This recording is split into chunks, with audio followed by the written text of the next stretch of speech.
Okay, I'm delighted to welcome back Jon Rahm to the Genesis Scottish Open. Jon, Rolex Series events, you've taken out that title 4 times, so you seem to perform and love it, but now as well, it's even special that it's a PGA Tour, DP World Tour co-sanctioned tournament this year for the first time. So just give us your thoughts on being back and really those two tours coming together as well. Yeah, selfishly, I can say that for somebody who plays both tours to have one event that counts not only as a start, but if you have a good showing, will count. We'll get points for both tours. It's a wonderful thing, you know.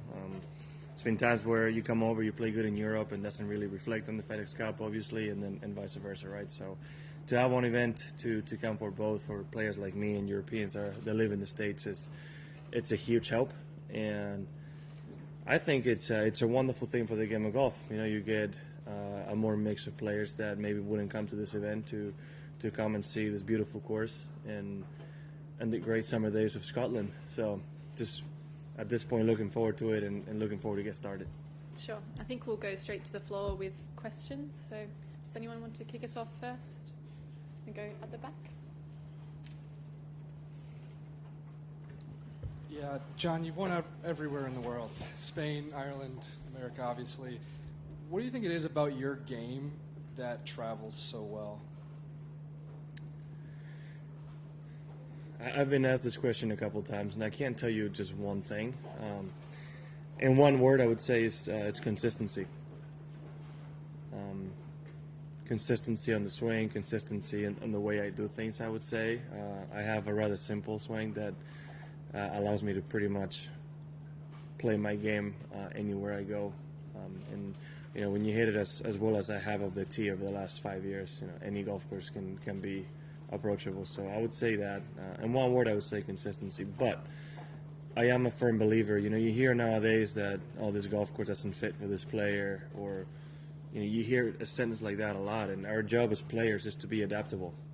It's my job to adjust myself to the golf course, not the golf course to me, right? If I only play the golf courses that are on paper good for me, that would be a very short list, and I wouldn't be playing many events, right? So it's also my job as a golfer to adapt to the situation. Brian. Hi, Jon. Yeah, it's great to have you back here in Scotland once again. I know you were here last year as well. If this event needed anything at all, it is now much bigger because of the collaboration between the European Tour and the PGA Tour. But how important is this in preparation for St Andrews next week? And secondly, on St Andrews itself, do you still get a buzz when you're driving to the town? So I think it's very important to play an event when you're trying to get ready for a major like it is the Open Championship, right? We don't play, when you live in the U.S., you don't see anything like it all year round. And it takes a bit of adjusting to get your golf game more fitted for links golf, right? You have to be able to control your spin, your trajectory, your ball flight, and try to use the ground a lot more than we're used to in the U.S. So being able to come a week before and have such a strong field competing, you know, it's an added bonus.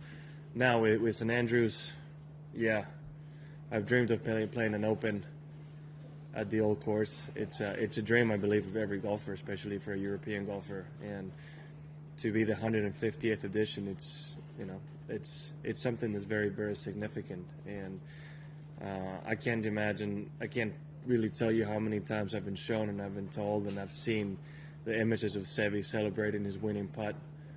And it would be absolutely amazing if hopefully be able to join my name to that list. And to be honest, I don't think there's a bigger achievement in golf than winning an Open Championship in St Andrews.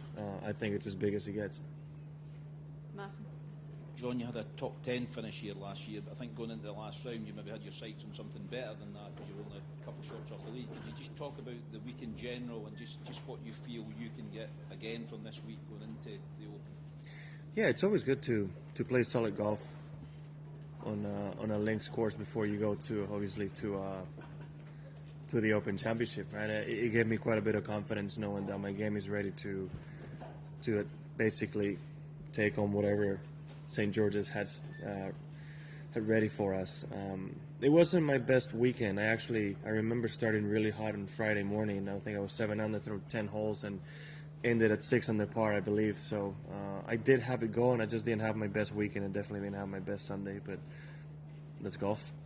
It is how it is. I had a really good weekend at the Open Championship, right? So there's things that happened, but it just shows that I know how to play the golf course. But I remember we had a completely different wind every day last year.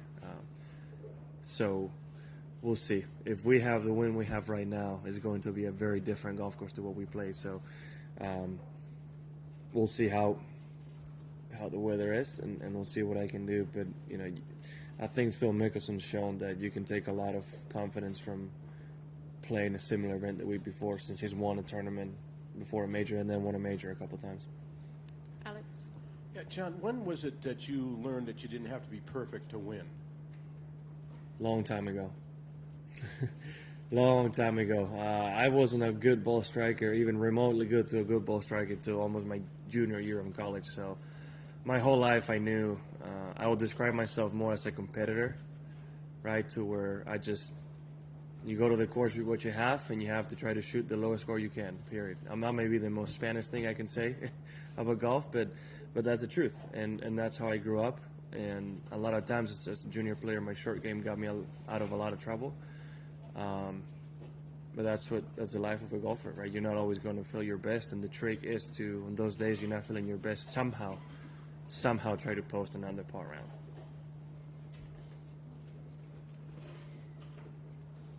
Any further questions? Is it Alistair? Hi, John. How has the presence of such a large American contingent in the field changed the dynamic for you? Is it a different tournament to what it was last year? Not really. No, it doesn't really change. There's some different players, but I would say the field is stronger, which is a good thing. It makes it for a better champion, a better championship. Venue is the same, right? So when the course is the same, it doesn't really change that much. And for those guys who knew they were going to be coming over from the States, did many of them talk to you about it? Ask you about it? No. Nobody asked me one question, so. Phil? John, the inevitable live question. You can't escape. Every press conference has to have at least one. I thought I was going to for a second. How do you feel about the fact that there are 4 players who've been added to the field, having successfully appealed against their sanctions? Yeah, I found that out recently. The best way I can describe it is simply not my business, not my decision. So if they're allowed to play, they're allowed to play. Better competition. It is what it is. I truly don't know how or what really happened, so I don't know as much as I probably should to be able to answer the question.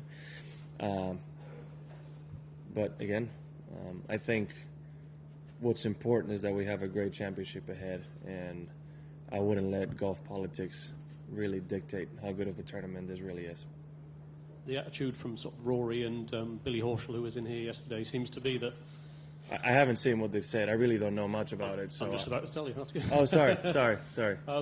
Their attitude seems to be, well, yeah, if you want to go play live golf, then fine, go play, but then don't come back here and try to have your cake and eat it, as the phrase goes. Would you go along with that? Do you think if players are going to go, then go, but don't try and come back and play on the DP World Tour? I mean, again, it's not my decision. There's a lot of players that have been both members of European Tour and PGA Tour, so I think it wouldn't be too logical to expect to be able to play all 3 tours. I don't think that's just really going to happen. So yeah, I understand where they're coming from. European Tour and PGA Tour have done a wonderful job for so many years, and have given those players a great platform to make a living and play golf against the best fields in the world. So if they choose to leave to play a different tour, I wouldn't necessarily think they should be expecting to be welcome back. Joy?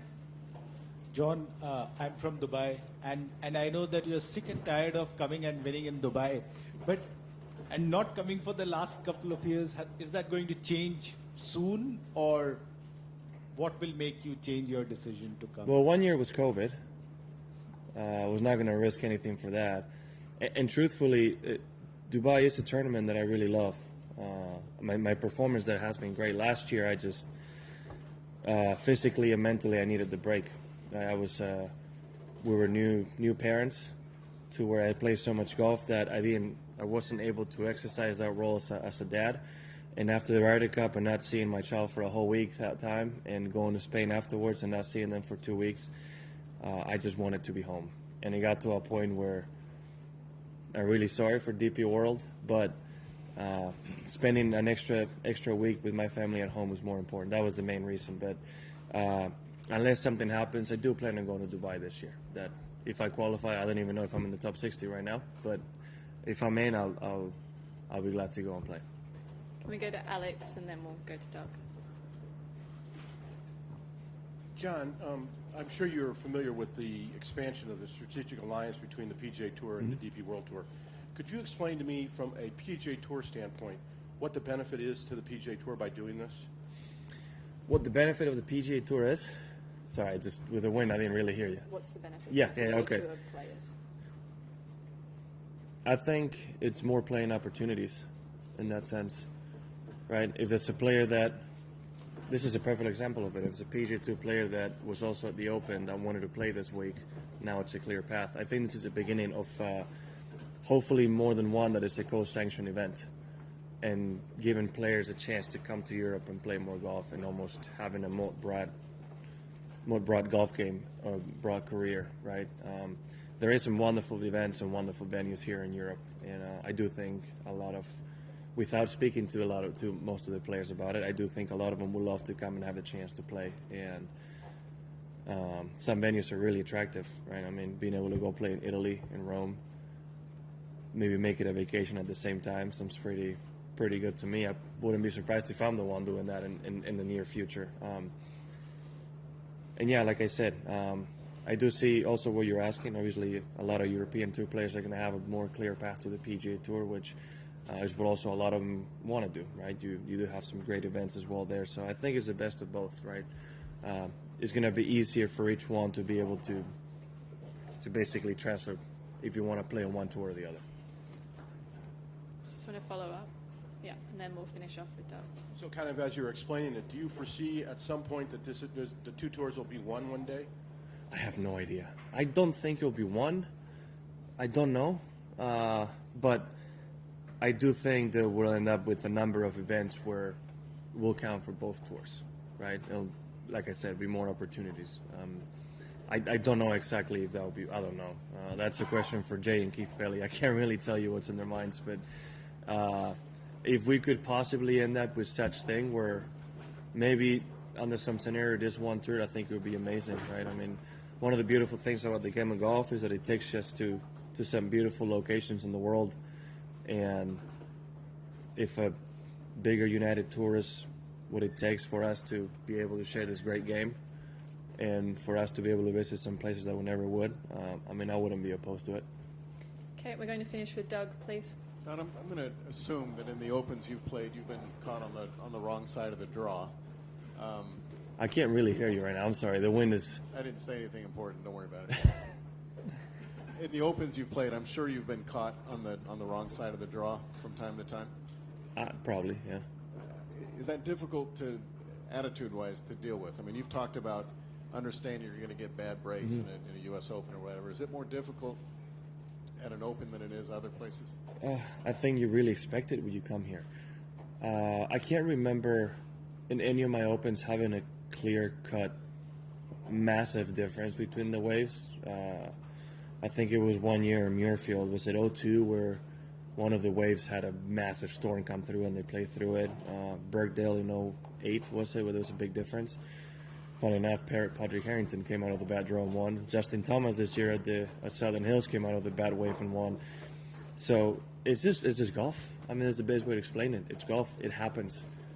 And there's been times where champions have come through that bad weather. So it's not impossible. It does make your job a little bit harder, but it's not impossible. And yeah, it's what it's expected. It happens. It happens in a lot of tournaments we play. There's always a difference between one wave to the next, but it can't happen out here where the difference is quite a few strokes, and it is what it is. I mean, I can't really as a player, you, like I said earlier, you have to adapt, and sometimes it's just out of your control and it's things that happens.